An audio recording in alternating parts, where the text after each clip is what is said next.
Hi all, welcome to Studying PSC. 6/7/2024 നടന്ന UPST എക്സാമിനേഷന്റെ maths questions ആണ് discuss ചെയ്യുന്നത്. First question 2 cube into 5⁴ എത്ര? Solution 2 into 2 into 2 into 5 into 5 into 5 into 5. 2 cube എന്ന് പറയുമ്പോൾ 2 3 times എഴുതി multiply ചെയ്യുക. ഇൻറ്റു 5⁴ എന്ന് പറയുമ്പോൾ 5 4 ടൈംസ് എഴുതി മൾട്ടിപ്ലൈ ചെയ്യുക. അപ്പൊ ഇവിടെ 5 into 2 എടുക്കാം. 5 into 2 5 into 2. അപ്പൊ 10 into 10 into 10. ഇനി ഇതാ ഇവിടെ ഒരു 5 കൂടി ഉണ്ട്. ഇൻറ്റു 5. 10 into 10 into 10 1000. 1000 into 5 5000. 5000 ആണ് ആൻസർ. അടുത്ത ക്വസ്റ്റ്യൻ 4/20 പ്ലസ് 8/200 പ്ലസ് 32/2000 തുല്യമായ ദശാംശ സംഖ്യ ഏത്? സൊല്യൂഷൻ 4/20 എന്നുള്ളത് 4/2 into 10 plus 8/200 8 divided by 2 into 100 plus 32/2000 32 divided by 2 into 1000. That is equal to 2 2 4 2/10 എന്നുള്ളത് 0.2 പ്ലസ് 2 4 8 4/100 എന്നുള്ളത് 0.04 പ്ലസ് 32/2 2 16 32 16/1000 0.016 ആഡ് ചെയ്യാം. 0.2 പ്ലസ് 0.04 പ്ലസ് 0.016 6 4 plus 1 5 2 0.256 ആണ് ആൻസർ. അടുത്ത ക്വസ്റ്റ്യൻ ഒരു ജോലി ചെയ്തു തീർക്കാൻ ബാലു തനിച്ച് ചെയ്താൽ 10 ദിവസവും രാമു തനിച്ച് ചെയ്താൽ 15 ദിവസവും വേണം. രാമുവും ബാലുവും ജോലി ചെയ്താൽ എത്ര ദിവസം കൊണ്ട് ആ ജോലി തീർക്കാം?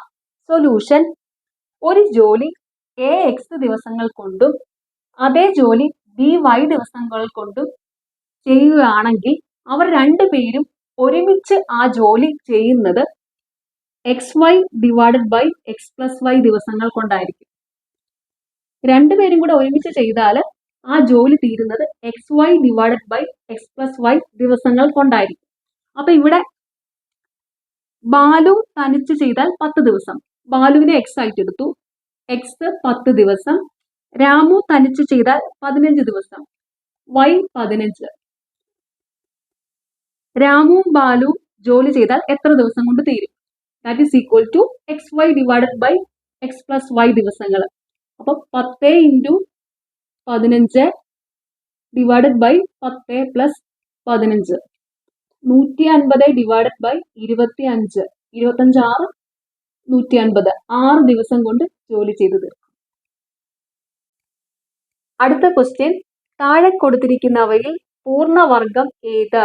Option A 2.5, option B 0.25, option C 0.025, option D 0.00025.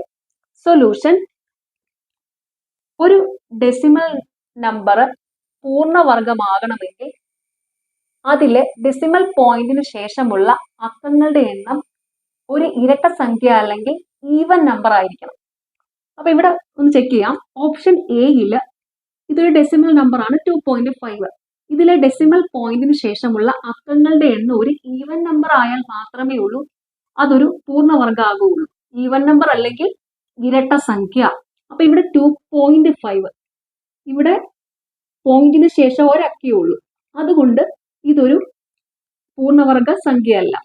Option ബിയിൽ ഡെസിമൽ പോയിന്റിന് ശേഷം 2 അക്കങ്ങളുണ്ട് 2 5. അപ്പം ഡെസിമൽ പോയിന്റിന് ശേഷം ഉള്ള അക്കങ്ങളുടെ എണ്ണം ഒരു ഇരട്ട സംഖ്യ അല്ലെങ്കിൽ ഈവൻ നമ്പർ ആണെങ്കിൽ അതൊരു പൂർണ്ണവർഗ സംഖ്യയായിരിക്കും. അപ്പൊ ഇവിടെ ഓപ്ഷൻ ബി ആണ് കറക്റ്റ് ആൻസർ. ഡെസിമൽ പോയിന്റിന് ശേഷം 2 അക്കങ്ങളുണ്ട്. ഓപ്ഷൻ സി ഒന്ന് ചെക്ക് ചെയ്യാം. ഡെസിമൽ പോയിന്റിന് ശേഷം 1, 2, 3 അക്കങ്ങളാണ് വന്നിരിക്കുന്നത്. അപ്പൊ ഡെസിമൽ പോയിന്റിന് ശേഷം 3 അക്കങ്ങൾ എന്ന് പറയുമ്പോൾ അതൊരു അക്കങ്ങളുടെ എണ്ണം ഒരു ഒറ്റ സംഖ്യയാണ്. അപ്പൊ അതൊരു പൂർണ്ണവർഗ സംഖ്യ അല്ല. അടുത്ത ഓപ്ഷൻ ഡി, ഡെസിമൽ പോയിന്റിന് ശേഷം 1, 2, 3, 4, 5 അക്കങ്ങളുണ്ട്. ഡെസിമൽ പോയിന്റിന് ശേഷമുള്ള അക്കങ്ങളുടെ എണ്ണം ഒരു ഓഡ് നമ്പർ അല്ലെങ്കിൽ ഒറ്റ സംഖ്യയാണ്. അപ്പം ഓപ്ഷൻ ഡി ഒരു പൂർണ്ണവർഗ സംഖ്യയല്ല. ഇവിടെ ഓപ്ഷൻ ബി ആണ് കറക്റ്റ് ആൻസർ. അടുത്ത ക്വസ്റ്റ്യൻ, സംഖ്യാരേഖയിലെ 3/5-നും 4/5-നും ഇടയിൽ വരാത്ത ഭിന്നകം ഏത്? സൊല്യൂഷൻ. ഇവിടെ തന്നിരിക്കുന്നത് 3/5-നും 4/5-നും ഇടയിൽ വരാത്ത ഭിന്നകമാണ് കണ്ടുപിടിക്കേണ്ടത്. അതിനായിട്ടൊരു ട്രിക്ക് പറഞ്ഞുതരാം. ഇവിടെ 3/5-നെയൊക്കെ ഡിവൈഡ് ചെയ്യുമ്പോൾ ഒരു പോയിന്റ് ഒക്കെ വരും. അപ്പൊ അതിനായിട്ടൊരു സിമ്പിൾ ആയിട്ടുള്ള ഒരു രീതി എന്ന് പറഞ്ഞു കഴിഞ്ഞാൽ ഈ ന്യൂമറേറ്ററിൽ ഒരു 0 ഇട്ട് കൊടുക്കുക, അല്ലെങ്കിൽ 10 കൊണ്ട് മൾട്ടിപ്ലൈ ചെയ്യുക. അങ്ങനെ അങ്ങ് ഓർത്ത് വെക്കുക. ഒരു 0 ഇട്ട് കൊടുക്കുന്നതായിട്ട് അങ്ങ് ഓർത്താൽ മതി. അപ്പൊ ഇവിടെ ഇത് 30/5 എന്ന് വരും. 30/5 എന്ന് പറയുന്നത് 6 ആയിരിക്കും. അതുപോലെ 4/5 എന്നുള്ളത് ന്യൂമറേറ്ററിൽ ഒരു 0 ഇട്ട് കൊടുക്കുക. അപ്പം 40 എന്ന് വരും. 40/5 എന്നാവും ഇത്. അപ്പം ഇവിടെ 8, 40/5 എന്ന് പറഞ്ഞാൽ 8 വരും. അപ്പൊ നമുക്ക് കണ്ടുപിടിക്കേണ്ടത് 6-നും 8-നും ഇടയിലാണോ തന്നിരിക്കുന്ന ഓപ്ഷൻസ് വരുന്നതെന്ന് നോക്കിയാലും മതി. 6-നും 8-നും ഇടയിലല്ലെങ്കിൽ അതായിരിക്കും ഇതിനിടയിൽ വരാത്ത ഭിന്നകം. അതൊന്ന് ചെക്ക് ചെയ്യാം. ഓപ്ഷൻ എ 2/3 ആണ്. 2/3 എന്നുള്ളത് 20/3 എന്ന് എടുക്കുക. അപ്പൊ ഇവിടെ അത് 20/3 എന്ന് പറയുമ്പോൾ അപ്രോക്സിമേറ്റ് 3, 6, 18, 18 2 ആണ് 20. അപ്പൊ അത് 6.6 ആയിരിക്കും വരുന്നത്. അത് ഈ 6-നും 8-നും ഇടയിലുള്ള ഒരു സംഖ്യയാണ്. അപ്പൊ ഇത് ഓപ്ഷൻ എ ഇടയിലുള്ളതാണ്. അടുത്തത് ഓപ്ഷൻ ബി 5/8. 5/8 എന്ന് പറയുമ്പോൾ അത് 50/8 ആയിട്ട് എടുക്കുക. അപ്പൊ അത് ഏകദേശം 50/8 എന്ന് പറഞ്ഞാൽ 6 48, 2 48 2 9 എന്ന് പറയുമ്പോൾ 2 16, 6.2 വരും. അതും ഈ 6-നും 8-നും ഇടയിലുള്ളതാണ്. അപ്പം അതും അല്ല. അടുത്തത് ഓപ്ഷൻ സി. സി എന്ന് പറയുന്നത് 3/7 ആണ്. 3/7 എന്നുള്ളത് 30/7 ആയിട്ട് എടുക്കുക. അപ്പൊ അത് വരുന്നത് 7, 4, 28. 7, 4, 28 2 എന്ന് പറയുമ്പോൾ 20-നകത്ത് 7, 2, 14, 4.2. അത് ഈ 6-നും 8-നും ഇടയിലാണോ 4.2 ഉള്ളത്? അല്ല. അപ്പൊ ഓപ്ഷൻ സി ആണ് ഇവിടെ കറക്റ്റ് ആൻസർ. ഓപ്ഷൻ സി ആണ് കറക്റ്റ് ആൻസർ. ഓപ്ഷൻ ബിയും കൂടി ഒന്ന് ചെക്ക് ചെയ്യാം. 5/7 അന്നേരം അത് 50/7 ആയിട്ട് എടുക്കുക. അപ്പൊ ഏകദേശം അത് 7, 7, 49, 2, 9. അപ്പം 20-നകത്ത് 7, 2, 14, 7.2 ആണ്. അതും ഈ 6-നും 8-നും ഇടയിലുള്ള സംഖ്യയാണ്. അപ്പൊ ഇവിടെ ഓപ്ഷൻ സി ആണ് കറക്റ്റ് ആൻസർ. അടുത്ത ക്വസ്റ്റ്യൻ, 2 സംഖ്യകളുടെ ഉസാഹ HCF 16, അവയുടെ ലസാഗു LCM 192, ഒരു സംഖ്യ 64 ആയാൽ രണ്ടാമത്തെ സംഖ്യ ഏത്? Solution. Product of 2 numbers is equal to LCM into HCF. അതായത് 2 സംഖ്യകളുടെ ഗുണനഫലം ഈസ് ഈക്വൽ ടു ആ സംഖ്യകളുടെ ലസാഗുവിന്റെ ഉസാഹയുടെ ഗുണനഫലം. അപ്പൊ ഇവിടെ 2 സംഖ്യകൾ എക്സും വൈയും ആയിട്ട് എടുത്താൽ x into y is equal to LCM into HCF.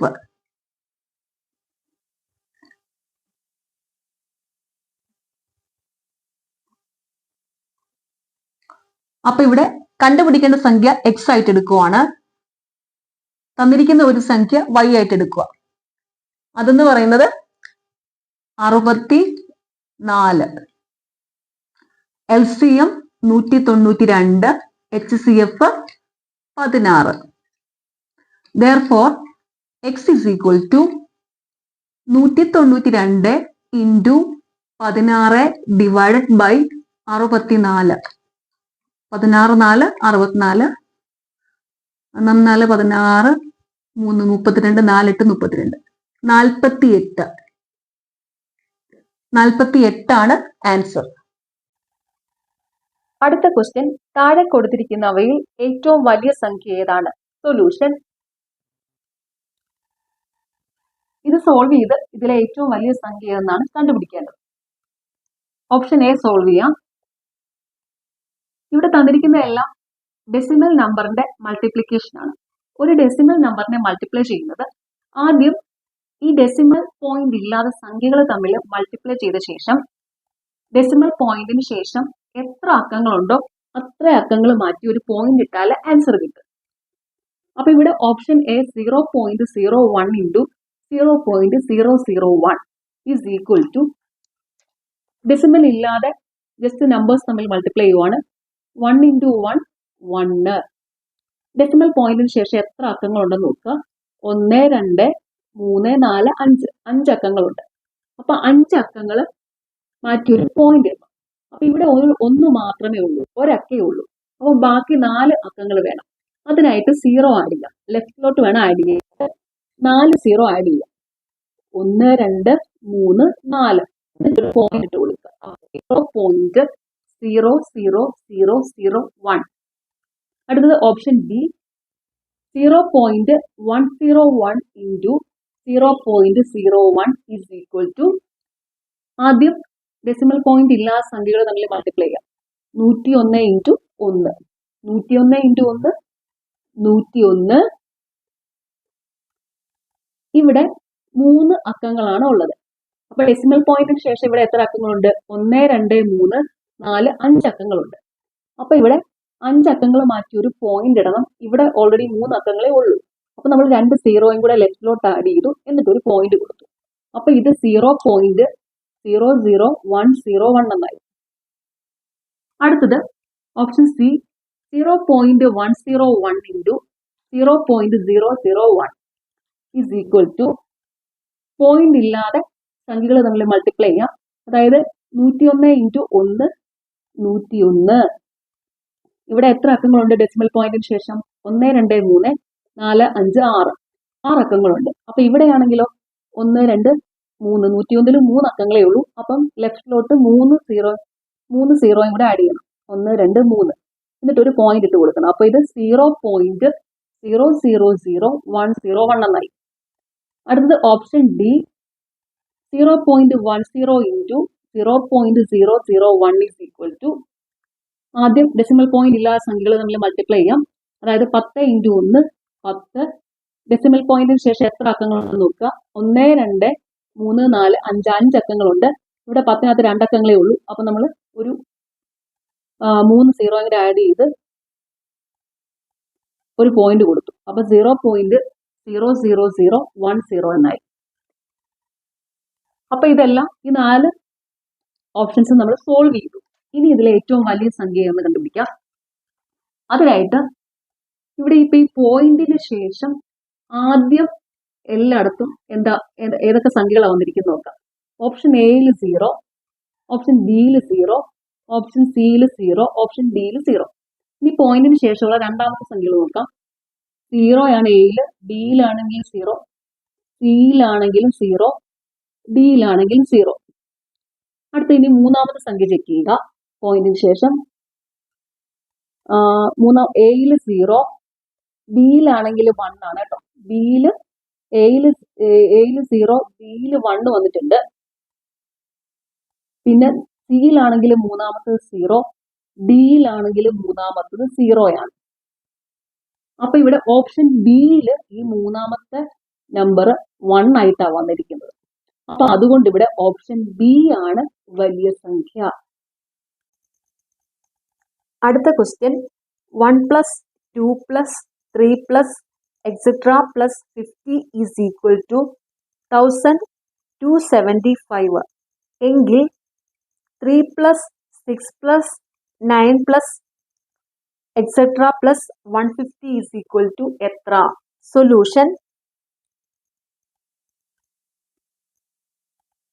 ഇവിടെ ഇതാണ് കണ്ടുപിടിക്കേണ്ടത്. 3 + 6 + 9 + എക്സെട്ര + 150 ആണ് കണ്ടുപിടിക്കേണ്ടത്. അപ്പം നമുക്ക് ഇതിനെ ഒന്ന്, ഇവിടെ എല്ലാം 3 കോമൺ ആണ്, അതുകൊണ്ട് ഈ 3നെ ഒന്ന് പുറത്തോട്ട് എടുക്കാം. അപ്പം 3 ഇൻറ്റു ബ്രാക്കറ്റിനുള്ളിൽ 1 + 2 + 3 + 50 എന്നാകും. അതായത് ഇവിടുത്തെ ഈ 3 പുറത്തോട്ട് വന്നു. അപ്പൊ പിന്നെ ഇവിടെ ഉള്ളത് 1, 3 2 6 3 പോന്ന് കഴിയുമ്പോൾ പിന്നെ 2 വരും. അതുപോലെ 3 9 3 പോയാൽ 3 വരും. അങ്ങനെ 150യിൽ നിന്ന് 3 പുറത്തോട്ട് വന്നു കഴിയുമ്പോൾ 50 വരും. ഇതിനെ ഇങ്ങനെ എഴുതാം. അപ്പൊ നമുക്ക് ഫസ്റ്റ് ഒരു കണ്ടീഷൻ തന്നിട്ടുണ്ട്. 1 + 2 + 3 + എക്സെട്ര + 50 = 1275 എന്ന്. അപ്പൊ അത് തന്നെയല്ലേ ഇത് ഈ ടേം. അപ്പൊ എന്താ ചെയ്യേണ്ടത്? ഈ 3 ഇൻറ്റു 1275 അത്രേ ഉള്ളൂ. അപ്പം I3 15, ശിഷ്ടം 1, 7 3 21 1 22, ശിഷ്ടം 2, 12 3 36, 36 2 38, 3825 ആണ് ആൻസർ. അടുത്ത ക്വസ്റ്റ്യൻ, 2.5 മീറ്റർ നീളവും 1 മീറ്റർ വീതിയും ഉള്ള ഒരു ടാങ്കിൽ 10,000 ലിറ്റർ വെള്ളം കൊള്ളുമെങ്കിൽ അതിന്റെ ഉയരം എന്തായിരിക്കും? സൊല്യൂഷൻ,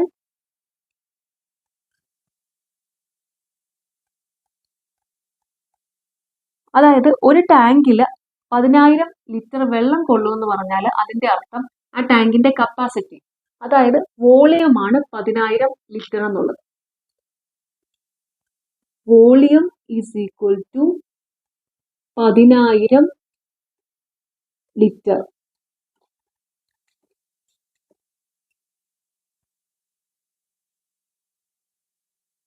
പിന്നെ ഇവിടെ തന്നിട്ടുള്ളത് നീളവും വീതിയും തന്നിട്ടുണ്ട്. ഈ volume is equal to L into B into H ആണ്. അതായത് volume is equal to length into breadth into height ആണ്. നമുക്ക് കണ്ടുപിടിക്കേണ്ടത് അതിന്റെ ഉയരം, ഹൈറ്റ് ആണ് കണ്ടുപിടിക്കേണ്ടത്. ലെങ്തും ബ്രെഡ്ത്തും തന്നിട്ടുണ്ട്. ഓക്കെ, ലെങ്ത് എന്ന് പറയുന്നത് 2.5 മീറ്റർ, ബ്രെഡ്ത്ത് 1 മീറ്റർ. അപ്പൊ ഇവിടെ വോളിയം ലിറ്ററിലാണ് തന്നിരിക്കുന്നത്, ലെങ്ത് ബ്രെഡ്ത്തും മീറ്ററിലാണ്. അപ്പൊ നമുക്ക് വോളിയത്തിനെ, ഈ ലിറ്ററിനെ ഒന്ന് മീറ്ററിലോട്ടൊന്ന് കൺവേർട്ട് ചെയ്യാം. അപ്പൊ അതായത് 1000 ലിറ്റർ is equal to 1 cubic metre ആണ്. അതായത് 1 ക്യൂബിക് മീറ്റർ എന്ന് പറഞ്ഞാൽ 1 മീറ്റർ ക്യൂബ്. 1 metre cube. അപ്പൊ ഇവിടെ നമ്മൾക്ക് തന്നിരിക്കുന്ന വോളിയം 10,000 ലിറ്റർ ആണ്. 1000 ലിറ്റർ 1 ക്യൂബിക് മീറ്റർ എന്ന് പറയുമ്പം 10,000 litre, 10,000 litre is equal to 10 metre cube.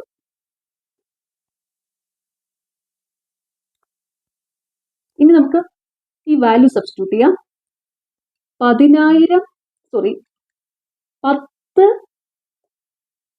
Metre cube is equal to 2.5 into 2.5 metre into 1 metre into H. Therefore, H is equal to 10 meter cube divided by 2.5 meter into 1 meter. That is equal to 10 meter cube divided by 2.5 meter square. That is equal to 10 divided by 2.5 4. Metre ക്യൂബിൽ നിന്ന് metre square പോകുമ്പോൾ divide ചെയ്യുമ്പോൾ 3 - 2 എടുക്കുമ്പോൾ 4 metre. 4 metre ആണ് height. അത് ഇവിടുത്തെ ഓപ്ഷനിൽ തന്നിട്ടില്ല. നമ്മുടെ പ്രൊവിഷണൽ ആൻസർ കീ പ്രകാരം ഇവിടെ 4000 എന്നാണ് തന്നിരിക്കുന്നത്. അതാണ് ആൻസർ ആയിട്ട് കൺസിഡർ ചെയ്തിരിക്കുന്നത്. 4 മീറ്റർ ആണ് വരേണ്ടത്. ക്വസ്റ്റ്യൻ: ഒരു ക്ലോക്കിലെ സമയം 8:30 ആണ്. അപ്പോൾ മണിക്കൂർ സൂചിക്കും മിനിറ്റ് സൂചിക്കും ഇടയിലുള്ള കോണളവ് എത്ര ഡിഗ്രി ആയിരിക്കും? സൂചികൾക്കിടയിലുള്ള കോണളവ് കണ്ടുപിടിക്കാനുള്ള ഫോർമുലയാണ് 30h മൈനസ് 11/2m. h എന്ന് പറഞ്ഞാൽ അവർ, മണിക്കൂർ, m മിനിറ്റ്. ഇവിടെ h 8, m 30. വാല്യൂ സബ്സ്റ്റിറ്റ്യൂട്ട് ചെയ്യാം. കോണളവ് is equal to 30 into 8 minus 11/2 into 30. That is equal to 30 into 8, 240 minus 11/2m. 2, 15, 30. 11 into 15, 1, 5, 5, 1, 6, 1, 165. 240 minus 165. 165 200 വരെ എന്ന് പറയുമ്പോൾ 35 വരും. 240 200 കഴിഞ്ഞിട്ടുള്ള 40. അപ്പം 40, 35, 75 ഡിഗ്രി. 75 ഡിഗ്രിയാണ് കോണളവ്. അടുത്ത ക്വസ്റ്റ്യൻ: ഒരു സംഖ്യ മറ്റൊരു സംഖ്യയുടെ 3 മടങ്ങിനേക്കാൾ 2 കൂടുതലാണ്. ചെറിയ സംഖ്യയുടെ 4 മടങ്ങാണ് വലിയ സംഖ്യ എങ്കിൽ ചെറിയ സംഖ്യ ഏത്? സൊല്യൂഷൻ: രണ്ട് സംഖ്യകളെ എക്സും വൈയും ആയിട്ട് എടുക്കാം.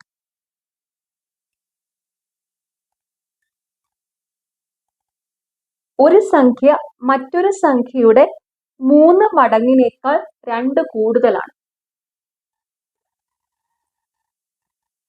അപ്പൊ ഇവിടെ x is equal to 3y plus 2 എന്ന് എടുക്കാം. ഒരു സംഖ്യ മറ്റൊരു സംഖ്യയുടെ 3 മടങ്ങിനേക്കാൾ 2 കൂടുതലാണ്. എക്സ് എന്ന് പറയുന്നത് വൈയുടെ 3 മടങ്ങിനേക്കാൾ 2 കൂടുതലാണ്. ചെറിയ സംഖ്യയുടെ 4 മടങ്ങാണ് വലിയ സംഖ്യ.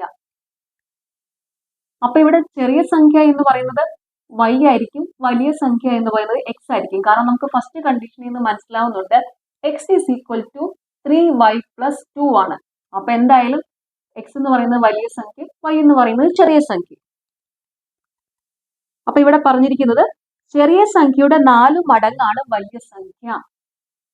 അപ്പൊ x is equal to 4y. ചെറിയ സംഖ്യയുടെ 4 മടങ്ങ് വലിയ സംഖ്യ എങ്കിൽ ചെറിയ സംഖ്യ ഇത്. ഓക്കെ, അപ്പൊ ഇവിടെ x എന്നുള്ളത് ഫസ്റ്റ് ഇക്വേഷനിൽ 4y എന്ന് കൊടുക്കാം. 4y is equal to 3y plus 2. 4y minus 3y is equal to 2. Therefore y is equal to 2. ചെറിയ സംഖ്യ 2 ആണ്. ഇനി ജസ്റ്റ് വലിയ സംഖ്യകൾ ഒന്ന് കണ്ടുപിടിച്ചേക്കാം. X is equal to 4y എന്നാ പറഞ്ഞിരിക്കുന്നത്. എക്സ് ആണ് വലിയ സംഖ്യ. അപ്പൊ 4 ഇൻറ്റു y എന്ന് പറയുന്നത് 2 ആയിരിക്കും. That is equal to 8. 8 ആയിരിക്കും എക്സ്, വലിയ സംഖ്യ. ഈ ഇക്വേഷനിൽ കൊടുത്താലും കിട്ടും. ഇവിടെ ആണെങ്കിൽ 3y, 3 ഇൻറ്റു 2 പ്ലസ് 2, 6 പ്ലസ് 2 8. ഏത് ഇക്വേഷനിൽ കൊടുത്താലും കിട്ടും. അപ്പൊ ഇവിടെ എക്സ് 8 y 2 ആണ്. ചെറിയ സംഖ്യ 2ഉം വലിയ സംഖ്യ 8ഉം ആണ്. അടുത്ത ക്വസ്റ്റ്യൻ: രണ്ട് സംഖ്യകളുടെ ശരാശരി 11.5ഉം അവയുടെ വ്യത്യാസം 11.5ഉം ആണെങ്കിൽ വലിയ സംഖ്യ ഡിവൈഡഡ് ബൈ ചെറിയ സംഖ്യ എത്ര? സൊല്യൂഷൻ: രണ്ട് സംഖ്യകൾ എക്സും വൈയും ആയിട്ട് എടുക്കാം. സംഖ്യകളുടെ ശരാശരി x plus y divided by 2 11.5. അവയുടെ വ്യത്യാസം 11.5. X minus y 11.5. എക്സും വൈയും കണ്ടുപിടിക്കണം. എന്നിട്ട് വലിയ സംഖ്യ ഡിവൈഡ് ബൈ ചെറിയ സംഖ്യ എത്രയാണെന്ന് കണ്ടുപിടിക്കണം. എക്സ് ബൈ വൈ ആണ് കണ്ടുപിടിക്കുന്നത്. അപ്പൊ ഇവിടെ x plus y is equal to 2 into 11.5. That is equal to എത്ര വരും? 23. X plus y is equal to 23. Equation number 1. X minus y is equal to 11.5. Equation number 2.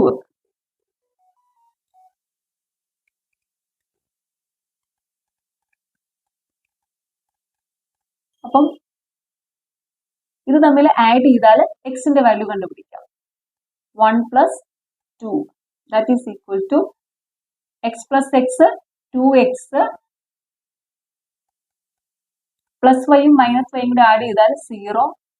That is equal to 23 plus 11.5 എന്ന് പറയുമ്പോൾ 23 11 34 34.5 എന്ന് വരും.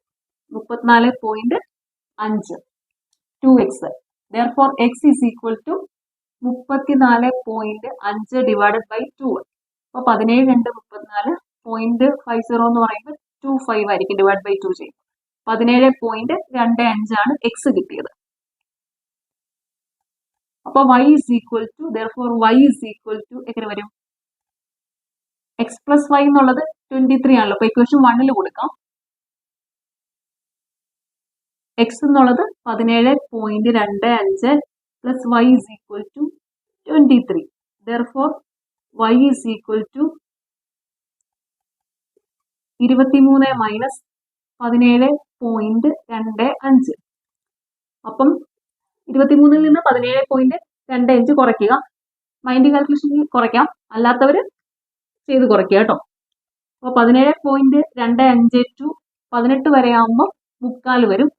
18 5 23. അപ്പൊ 5 3/4 5.75 വന്നു. Okay, അപ്പം എക്സും കിട്ടി വൈയും കിട്ടി. അപ്പൊ എക്സ് ഡിവൈഡഡ് ബൈ വൈ എന്ന് പറയുമ്പോൾ 17.25 ഡിവൈഡഡ് ബൈ 5.75. ഓക്കെ, അപ്പം ഇതെന്ന് പറയുമ്പോഴത്തേക്കും 17.25 ഇൻറ്റു 100 ഡിവൈഡഡ് ബൈ 5.75 ഇൻറ്റു 100. അപ്പോൾ 1725 ഡിവൈഡ് ബൈ 575. അപ്പോൾ 1725 ഡിവൈഡ് ബൈ 575 എന്ന് പറയുമ്പോൾ 3 ആൻസർ. എക്സ് ബൈ വൈ എന്ന് പറയുന്നത് 3. അടുത്ത question 10.1 cube plus 2.9 cube all divided by 10.1 into 10.1 plus 2.9 into 2.9 minus 29.29 ലഘൂകരിച്ചാൽ കിട്ടുന്നത്. സൊല്യൂഷൻ ഇത് ഇങ്ങനൊരു ഫോർമാറ്റിലാണ് കിടക്കുന്നത്. അതായത് a cube plus b cube divided by a square plus b square minus A b. ഇങ്ങനൊരു ഫോർമാറ്റിൽ ഇത് കിടക്കുന്നത്. That is equal to A plus b. അതായത് a cube plus b cube all divided by a square plus b square minus A B is equal to A plus B ആണ്. അപ്പൊ ഇത് അങ്ങനത്തെ ഒരു ഫോർമാറ്റിലാണ് ഇവിടെ ഉള്ളത്. അപ്പൊ ജസ്റ്റ് ഇവിടെ എ എന്ന് പറയുന്നത് 10.1 ആണ്, ബി എന്ന് പറയുന്നത് 2.9 ആണ്. എ പ്ലസ് ബി എടുത്താൽ മതി. അപ്പൊ A plus B is equal to 10.1 plus 2.9. That is equal to 30. 13 ഉത്തരം. അടുത്ത ക്വസ്റ്റ്യൻ സീനയും മീനയും 2:3 എന്ന അംശബന്ധത്തിൽ ഒരു തുക ഭാഗിച്ചപ്പോൾ കിട്ടിയതിനേക്കാൾ 804 രൂപ കൂടുതൽ അതേ തുക 4:1 എന്ന അംശബന്ധത്തിൽ ഭാഗിച്ചപ്പോൾ സീനയ്ക്ക് കിട്ടി എങ്കിൽ അവർ ഭാഗിച്ച തുക എത്ര? സൊല്യൂഷൻ: സീനയും മീനയും ഭാഗിച്ച തുകയുടെ അംശബന്ധം 2:3 ആണ്. അവരത് 4:1 എന്ന അംശബന്ധത്തിൽ ഭാഗിക്കുമായിരുന്നെങ്കിൽ സീനയ്ക്ക് 804 രൂപ കൂടുതൽ കിട്ടുമായിരുന്നു. അപ്പൊ ഇവര് ഭാഗിച്ച തുക എന്ന് പറയുന്നത് ഈ 2:2 റേഷ്യോയിലാണ്. അപ്പം ഈ 2:3നെ 2x 3x എന്നെടുക്കുക. ഇവര് ഭാഗിച്ച തുക എന്ന് പറയുന്നത് 2x + 3x ആണ്. That is equal to 5x. 5x എന്ന് പറയുന്നതാണ് ഇവര് ഭാഗിച്ച തുക. അപ്പൊ ഇനിയിപ്പോ എക്സിന്റെ വാല്യൂ കണ്ടുപിടിക്കണം. എന്നിട്ട് ഇതിൽ സബ്സ്റ്റിറ്റ്യൂട്ട് ചെയ്താൽ മതി.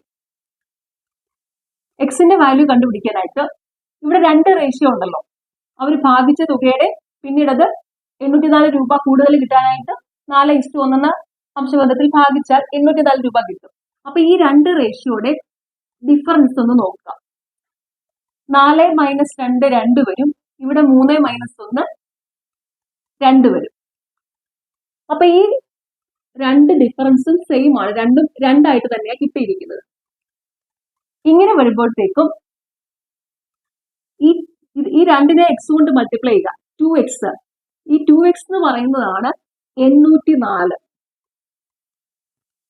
804 രൂപ കൂടുതലാണെന്ന് പറയുമ്പോൾ അത് ഡിഫറൻസ് ആണല്ലോ. അപ്പൊ ഇതിന്റെ ഡിഫറൻസ് ആണ് ഈ 804 എന്ന് പറയുന്നത്. 2x ആണ് 804 എന്ന് പറയുന്നത്. ഇപ്പൊ ഈ റേഷ്യോയില് ഇങ്ങനെ സബ്ട്രാക്ട് ചെയ്യുമ്പോഴത്തേക്കും ഇങ്ങനെ ഡിഫറൻസ് സെയിം ആയിട്ട് വന്നില്ലെങ്കിൽ ഇങ്ങനെ ഡയറക്റ്റ് എടുക്കാൻ പറ്റത്തില്ല.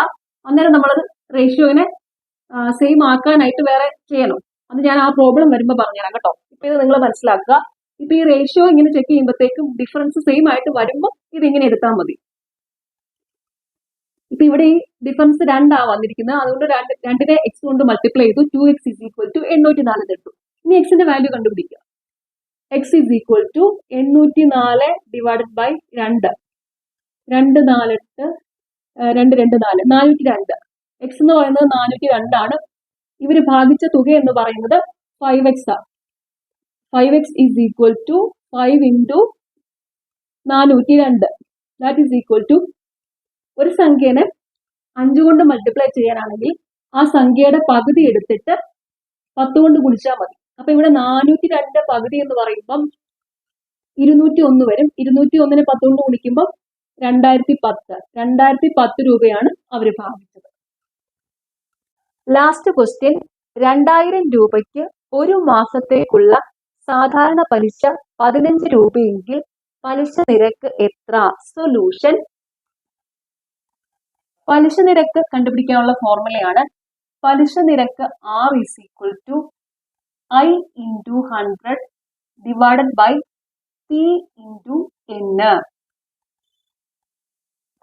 പലിശ നിരക്ക് R റേറ്റ്, ഇൻട്രസ്റ്റ് I പലിശ, P ഡെപ്പോസിറ്റ് ചെയ്ത സമ്മ്, N എന്ന് പറഞ്ഞാൽ നമ്പർ ഓഫ് ഇയേഴ്സ്.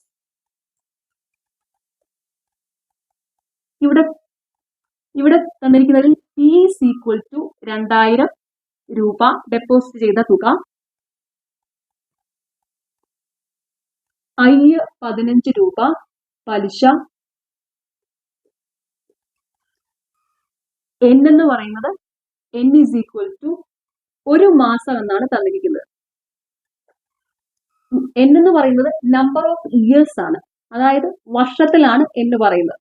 അപ്പൊ ഇവിടെ തന്നിരിക്കുന്നത് ഒരു മാസം എന്ന. ഒരു മാസത്തിനെ വർഷത്തിലോട്ട് കൺവേർട്ട് ചെയ്യുമ്പോൾ അത് 12ൽ 1 എന്നാകും. ഒരു വർഷം എന്ന് പറഞ്ഞാൽ 12 മാസമാണ്. ഇവിടെ തന്നിരിക്കുന്നത് ഒരു മാസം എന്ന. അപ്പം N എന്ന് പറയുന്നത് 12ൽ 1 വർഷം എന്ന് വരും. ഓക്കെ, ഇനി വാല്യൂ സബ്സ്റ്റിറ്റ്യൂട്ട് ചെയ്താൽ മാത്രം മതി. R = I എന്ന് പറയുന്നത് 15 × 100 ഡിവൈഡഡ് ബൈ P × N. 2000 × 12ൽ 1.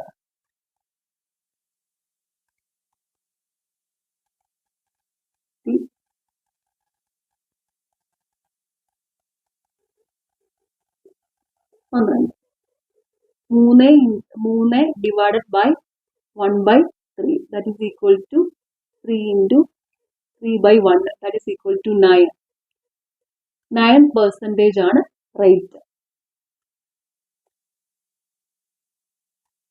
ഇപ്പം ഇതിവിടെ മാസം തന്നിരിക്കുന്നത് കൊണ്ടാണ് അത് 12-ൽ 1 വന്നത്. ഇപ്പൊ 3 മാസമാണ് തന്നിട്ടുള്ളതെങ്കിൽ 12-ൽ 3 വരും. 5 മാസമാണെങ്കിൽ 12-ൽ 5 എന്ന് വരും. മാസത്തിന് പകരം ദിവസങ്ങളാണ് തന്നിരിക്കുന്നതെങ്കിൽ, സപ്പോസ് ഇപ്പം ഒരു 50 ദിവസം എന്നാ തന്നിരിക്കുന്നതെങ്കിൽ അത് വർഷത്തിലോട്ട് കൺവേർട്ട് ചെയ്യുമ്പം 50/365 എന്ന് വരും. ഇപ്പോൾ 28 ദിവസമാണ് തന്നിരിക്കുന്നതെങ്കിൽ അതിനെ വർഷത്തിലോട്ട് കൺവേർട്ട് ചെയ്യുമ്പോൾ 28/365 എന്നാണ് വരുന്നത്. അതായത് ഒരു വർഷം എന്ന് പറയുമ്പോൾ 365 ദിവസമാണല്ലോ, അതുകൊണ്ടാണ് അത് അങ്ങനെ വരുന്നത്.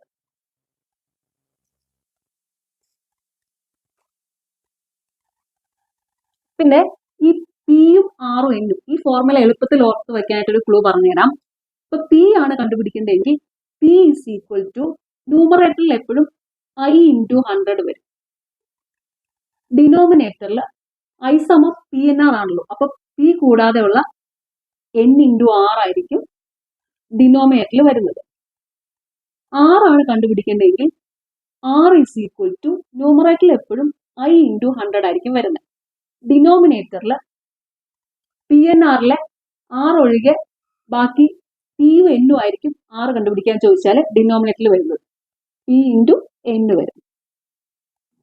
ഇനി N ആണ് കണ്ടുപിടിക്കേണ്ടതെങ്കിൽ N ഇസ് ഈക്വൽ ടു ന്യൂമറേറ്ററിൽ എപ്പോഴും I/100 വരും. ഡിനോമിനേറ്ററിൽ N ഒഴികെയുള്ള P/R ആയിരിക്കും വരുന്നത്. ഇങ്ങനെ ചെയ്താൽ മതി. അല്ലാതെ നമ്മൾ എപ്പോഴും I is equal to PNR/100 എന്നുള്ള ആ ഫോർമുല എഴുതിയിട്ട് ഈ ഫോർമുലയിലേക്ക് വരേണ്ട ആവശ്യമില്ല. ഇതിങ്ങനെ ഓർത്ത് വയ്ക്കുക. ഓക്കെ, നിങ്ങൾക്ക് ഈ ചാനൽ ഇഷ്ടപ്പെടുന്നുണ്ടെങ്കിൽ സബ്സ്ക്രൈബ് ചെയ്യണം, സപ്പോർട്ട് ചെയ്യണം. താങ്ക്